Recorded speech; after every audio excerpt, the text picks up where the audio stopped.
నమస్కారం. మనం August month రాశి ఫలాల గురించి మాట్లాడుకుంటున్నాం.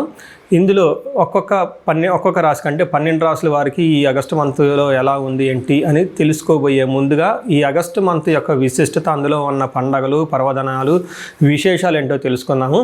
ఇందులో చూసుకుంటే ఈ ఆగస్టు మంత్ సంకటహర చతుర్థి నుంచి స్టార్ట్ అయ్యి మరలా సంకష్టహర చతుర్థితో ఈ మంత్ అంతా అయిపోతుందని మనం చెప్పుకోవాలి. ఇందులో ఇంకా మనకి ముఖ్యమైన పండుగలు ఏమున్నాయంటే, ఫస్ట్ వచ్చేటప్పటికి మనకి సికింద్రాబాద్ బోనాలు, హైదరాబాద్ బోనాలు, వీటితో పాటుగా గురు మౌఢ్యమి త్యాగం అంటారు. అంటే ఇప్పటిదాకా మనకు గురు మౌఢ్యమి నడిచిందండి. ఎప్పుడైతే 12వ తారీఖు తర్వాత మౌఢ్యమి వెళ్ళిపోతుంది, అక్కడి నుంచి శుభకార్యాలు చేసుకోవచ్చు అని మనం చెప్తూ ఉంటారు.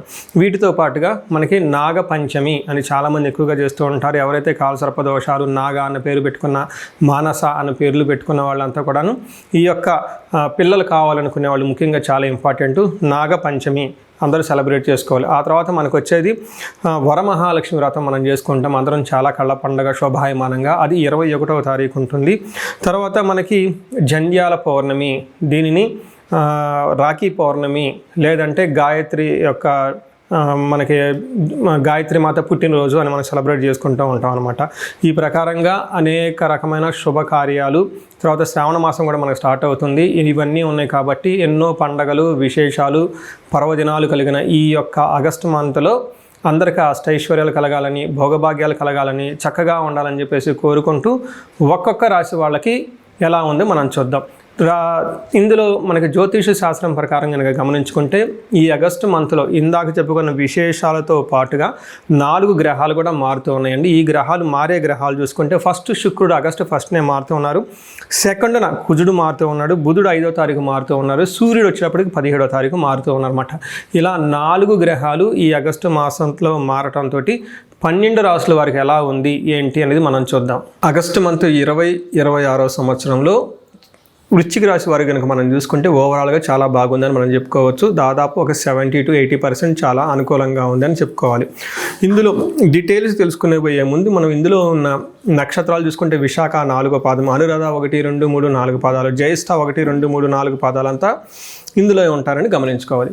పేరు బలం బట్టి మనం చూసుకుంటే తో, నా, నీ, ను, నేనో, యా, ఈ, యు అన్న అక్షరాలు కూడాను ఈ వృశ్చిక రాశిలో ఉంటారు అని గమనించాలి. ఇందులో లఘు గోచారము, సూక్ష్మ గోచారం ప్రకారం చూసుకుంటే టోటల్ మంత్ అంతా ఎలా ఉంటుందో అని ఒక 4 సంస్కృత మాటల్లో మన మహర్షులు చెప్పడం జరిగింది. అందులో భాగంగా సూర్యుడు వల్ల వీళ్ళకి క్రియాఫలం, కుజుని వల్ల మృత్యుం, బుధుని వల్ల విఘ్నం, శుక్రుని వల్ల అభయం అని చెప్తారు. అంటే టోటల్గా గ్రహరాజు అయిన సూర్యుడు వీళ్ళకి క్రియాఫలం, ఏదైనా కనుక హార్డ్ వర్క్ చేస్తుంటే అందులో రిజల్ట్ ఉంటుందని చెప్తారు. బుధుని వల్ల అన్ని పనులు అవుతాయి కానీ ఆటంకాలు ఎక్కువగా ఉంటాయి. శుక్రుని వల్ల ఓవరాల్గా చూసుకుంటే సేఫ్ అండ్ సెక్యూర్గా ఉంటారు. కుజుని వల్ల మిక్స్డ్ రిజల్ట్ ఉంటుంది. కుజుని వల్ల మీకు కొంచెం హెల్త్ కాంప్లికేషన్స్ ఉండే అవకాశం ఎక్కువగా ఉంటుంది. అనుకోని విధంగా ప్రమాదాలు జరిగే అవకాశం ఎక్కువ ఉంటుందని తెలుసుకోవాలి. అయితే కుజుని కొంచెం మంచి సపోర్ట్ కూడా ఇచ్చే విధంగా మిక్స్డ్ రిజల్ట్ ఉన్నారని తెలుసుకోవాలి. మీ యొక్క ఇండివిజువల్ జాతకంలో బట్టి అక్కడ గ్రహస్థితి అంతా చక్కగా ఉంటే దశలు, అంతర్దశలు ఇది కొంచెం లైట్గానే ఉంటుంది. ఇన్ కేసు దానిలో పాటుగా మీ యొక్క ఇండివిజువల్ జాతకంలో కనుక దశలు, అంతర్దశలు సరిగా లేకుండా ఉంటే ఈ టైంలో కొంచెం జాగ్రత్తగా ఉండవలసిన సమయం అని గమనించుకోవాలి. ఇందులో సూర్యుడు గ్రహరాజు కాబట్టి ఈయన 10వ స్థానంలో రావడంతో చాలా చక్కగా బాగుంటుంది. అందులో జాబ్ ప్రకారంగా బాగుంటుంది, ప్రమోషన్స్ ప్రకారంగా బాగుంటుంది, అధికారుల నుంచి మంచి గుర్తింపు ఉంటుంది. పాలిటిక్స్లో ఎవరైతే ఉన్నారో వాళ్ళకి కొత్తగా అధికారము, అథారిటీ, రెస్పాన్సిబిలిటీస్ పెరిగే అవకాశం ఎక్కువగా ఉంటుంది.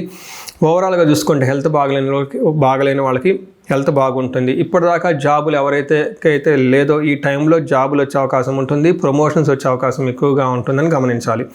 10వ స్థానంలో సూర్యుడు ఉండటం వల్ల అర్ధసిద్ధి, సదా ఆరోగ్యం, బంధుమిత్ర సమాగమ, రాజదర్శనం, సుసల్లాభో, సుసౌఖ్యం, దశమే రవి అంట సంస్కృతంలో. దాని అర్థం అర్ధసిద్ధి, ధనం ప్రకారం అనుకున్న విధంగా ధనం వస్తుంది, ఆరోగ్యం బాగుంటుంది, బంధుమిత్రులతో చక్కగా కలిసి ఉంటారు.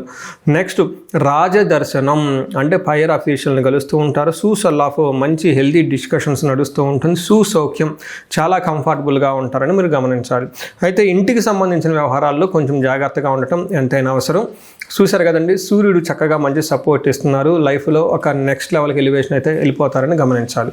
అయితే మార్స్ వీళ్ళకి 8th హౌస్లో ఉండటం వల్ల మిక్స్డ్ రిజల్ట్ ఇస్తారు. ఒక పక్క ధనాన్ని, సక్సెస్ని, విజయాన్ని ఇస్తూనే రెండో సైడ్లో వీళ్ళకి ఏం చెప్తారంటే ప్రవాస కార్య హాని సాత్ కాసారోగ పీడనం స్థాననాశనం రుణచ్ఛేద అష్టమస్థేత్ ధరే భవేత్ ధారాసుతే అని చెప్తారు.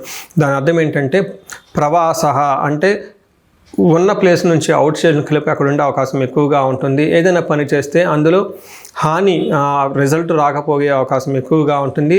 రోగ పీడనం అంటే విపరీతంగా దగ్గు వచ్చే అవకాశం ఎక్కువగా ఉంటుంది. స్థాననాశనం రుణచ్ఛేద అని చెప్తారు. ఈ టైంలో పొజిషన్ పదవి కోల్పోయే అవకాశం ఎక్కువగా ఉంటుంది. అప్పుల వాళ్ళు ఎక్కువగా ఉంటారని చెప్తారు. ఇక్కడ కుజుడు కొంచెం ఇబ్బంది పెట్టే పరిస్థితిలో ఉన్నారు, కానీ మిక్స్డ్ రిజల్ట్ కొంత మంచి కూడా చేస్తున్నారని గమనించుకోవాలి. అయితే ఇప్పటిదాకా చెప్పుకున్న గ్రహాలలో సూర్యుడు బాగున్నాడు, కుజుడు మిక్స్డ్గా ఉన్నారు, శుక్రుడు 11వ స్థానంలో ఉండి మంచి చక్కటి సపోర్ట్ ఇస్తున్నారని గమనించుకోవాలి. శుక్రుడు 11వ స్థానంలో ఉండటంతో మనకి సంస్కృతంలో ఒక శ్లోకాలు ఏం చెప్తారంటే పుష్టిం కాంతిం తదా కీర్తి ఇష్టకార్య అర్ధ సాధకం క్షీరాన్న భోజనం కుర్యా చుక్రే ఏకాదశే ఫలం అంటారు. అంటే ఈ టైంలో శారీరకంగా పుష్టిగా ఉంటారు, కాంతివంతంగా ఉంటారు, కీర్తి ప్రతిష్టలు ఉంటాయి, ఇష్టమైన కార్యక్రమాలలో పాల్గొంటూ ఉంటారు, అర్ధలాభం ఉంటుంది, క్షీరాన్న భోజనం మంచి చక్కటి స్వీట్స్ అవన్నీ తింటూ హ్యాపీగా ఉంటారు, ఏ పని చేసినా సక్సెస్ఫుల్గా ఉంటారని గమనించుకోవాలి. పిల్లల విషయంలో కొంచెం జాగ్రత్తగా ఉండటం ఎంతైనా అవసరం. నెక్స్ట్ వీళ్ళకి బుద్ధుని వల్ల ఏదైనా పని చేస్తే తీర్థయాత్రలు చేసినా, లాంగ్ ట్రావెల్ చేసినా, ఆధ్యాత్మిక కార్యక్రమాల్లో కొంచెం ఆటంకాలతో కూడుకొని సక్సెస్ వచ్చే విధంగా ఉంటుంది అని తెలుసుకోవాలి. ఫైనల్గా చూసుకుంటే ఈ రాశి వాళ్ళకి దాదాపు ఒక 80% చక్కగా ఉంది, ఒక బెస్ట్ టైం అని తెలుసుకోవాలి. రీసెంట్గా మారిన గురువు కూడా 8th హౌస్లో ఉండటం వల్ల వీళ్ళకి అడ్మినిస్ట్రేషన్, మేనేజ్మెంట్ రోల్స్లోనూ చాలా బాగుంటుంది. ఫైనాన్స్, బిజినెస్ చేసేవాళ్ళు కూడా చాలా బాగుంటుంది. ఓవరాల్గా ఒక లక్కీప్రదంగా ఉండే అవకాశం ఎక్కువగా ఉంటుంది. ఇందులో ఉన్న నక్షత్రం ప్రకారం చూసుకుంటే మనకి మహర్షులు అంగగోచారం, లఘుగోచారం అన్న ఒక కాన్సెప్ట్లో టోటల్గా నక్షత్రాల వైజ్గా ఎలా ఉంటుందో మనం చూసుకోవచ్చు.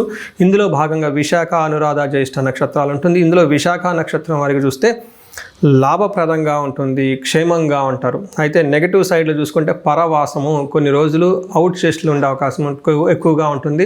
ఫారిన్లో ఉండే వాళ్ళకి చక్కగా ఉంటుందని తెలుసుకోవాలి. అయితే విశాఖ నక్షత్రం వాళ్ళకి దేహ పీడనం, కొంచెం హెల్త్ కాంప్లికేషన్స్గా ఉంటుంది, అనుకున్న పనిలో ఆటంకాలు ఉంటుంది, అతిగా భయపడే పరిస్థితులు ఎక్కువగా ఉంటాయి అని గమనించాలి. అలానే అనురాధ నక్షత్రం వాళ్ళకి లాభప్రదంగా ఉంటుంది, క్షేమంగా ఉంటుంది, అవుట్ స్టేషన్లో ఉండేవాళ్ళు, లాంగ్ ట్రావెల్ చేసేవాళ్ళు ఎక్కువగా ఉంటుంది, ఫారిన్లో ఉండేవాళ్ళు బాగా కలిసి వస్తుంది. హెల్త్ విషయంలో కొంచెం జాగ్రత్తగా ఉండాలి. జ్యేష్ఠ నక్షత్రం వీళ్ళకి వస్త్రలాభం చక్కగా ఉంటుంది, ఫారిన్ వెళ్ళే వాళ్ళకి బాగుంటుంది, ధనహీనత అలానే దరిద్రము, కొంచెం ఫైనాన్షియల్ క్రైసిస్ ఎక్కువగా ఉంటుంది. ఈ రాశి వాళ్ళు కూడాను అవుట్ స్టేషన్ వెళ్ళి లాంగ్ ట్రావెల్ చేసే అవకాశం చాలా ఎక్కువగా ఉంటుందని గమనించాలి. సో విశాఖ, జ్యేష్ఠ నక్షత్రం వాళ్ళకి కార్యహాని, లత అన్న ఒక కాన్సెప్ట్ ద్వారా చూసుకుంటే వీళ్ళకి కార్యహాని, అనుకున్న పనిలో ఆటంకాలు ఉంటాయని గమనించాలి. అలానే విశాఖ నక్షత్రం వాళ్ళకి కొంచెము మానసికంగా టెన్షన్స్ ఎక్కువగా ఉంటాయి అని గమనించాలి. సో చూశారు కదండి, ఈ రాశి వాళ్ళకి అక్కడక్కడ కొన్ని ఆటంకాలే తప్పక ఓవరాల్గా బాగుంది అని మీరు తెలుసుకోవచ్చు.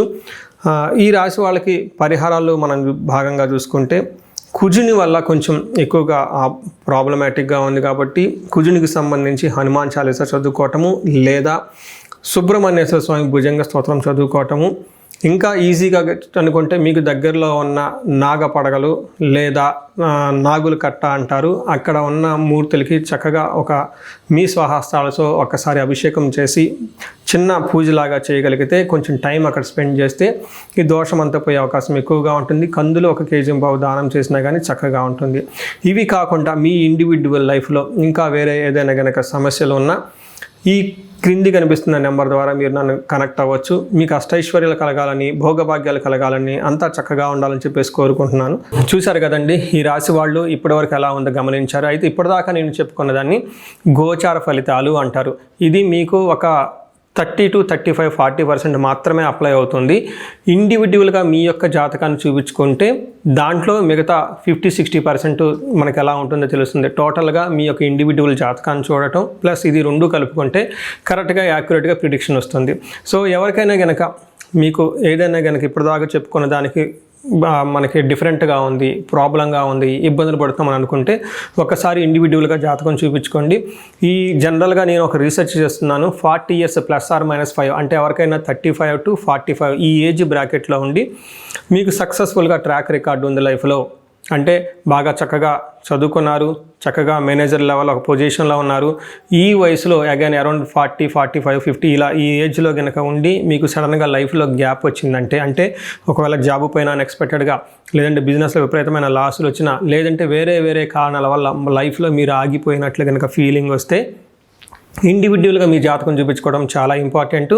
ఈ వయసులో జనరల్గా శాపాలు అని ఉంటాయి, మాతృశాపం, పితృశాపం, గురుశాపం, సర్పశాపం, ఇలా ఏమైనా శాపాలు యాక్టివేట్ అయి ఉన్నాయా అవేంటో తెలుసుకొని వాటికి సంబంధించిన పరిహారాలు చేసుకోవాలి. అంతేకాకుండా మీకు ఇండివిజువల్గా నడుస్తున్న దశాభుక్తి అని ఉంటుంది, ఈ దశాభుక్తి యొక్క గ్రహాలు, అవి గ్రహ దోషాలు ఏమైనా ఉన్నాయో తెలుసుకోవడం కూడా చాలా ఇంపార్టెంట్.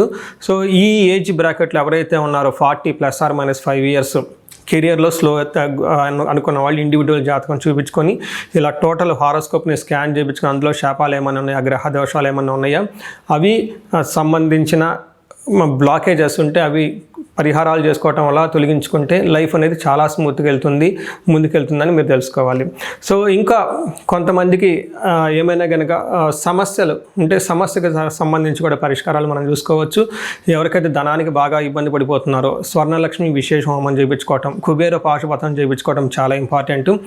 ఎవరికైతే భార్యాభర్తల మధ్య అన్యోన్యత తక్కువగా ఉండి ఇబ్బంది పడుతున్నారో అన్యోన్య దాంపత్య పాశుపత అభిషేకం, ఫ్యామిలీలో సరైన అట్మాస్ఫియర్ లేదు, అంతా గొడవలుగా ఉంది, శత్రు బాధలు ఉన్నారంటే చండీ హోమం, చండీ పారాయణం చేయించుకోవటం, ఎవరికైతే హెల్త్ సరిగ్గా ఉండదు అనుకున్నారో ఆయుష్ సూక్తము, ఆయుష్ హోమం, మృత్యుంజయ హోమం చేయించుకోవటం, ఇలా ఎలాంటి మీకు ఇండివిజువల్గా ఏదైనా కనుక సమస్యలున్నా, రకరకాల సమస్యలు ఉంటే ఆ యొక్క సమస్య నుంచి బయటపడడానికి ఒకసారి జాతకం చక్రం చూపించుకొని దానికి కారణం ఏంటో తెలుసుకొని తగు పరిహారాలు చేసుకుంటే ఈ సమస్యల నుంచి చక్కగా బయటపడే అవకాశం ఎంతో ఉంటుంది. సో ఈ రాశి వారికి అష్టైశ్వర్యాలు కలగాలని, భోగభాగ్యాలు కలగాలని, అందరూ చక్కగా ఉండాలని చెప్పేసి కోరుకుంటున్నాను.